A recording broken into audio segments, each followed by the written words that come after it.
بسم اللہ الرحمن الرحیم. شروع اللہ کا نام لے کر جو بڑا مہربان نہایت رحم والا ہے.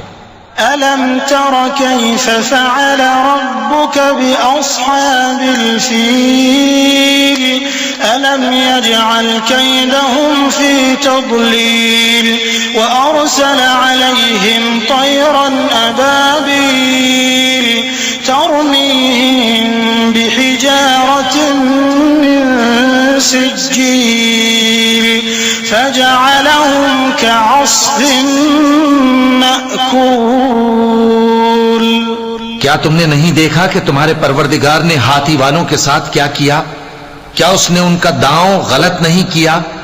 اور اس نے ان پر جھنڈ کے جھنڈ پرندے چھوڑ دیے جو ان پر کھنگر کی پتھریاں پھینکتے تھے، تو اس نے ان کو ایسا کر دیا جیسے کھایا ہوا بھس.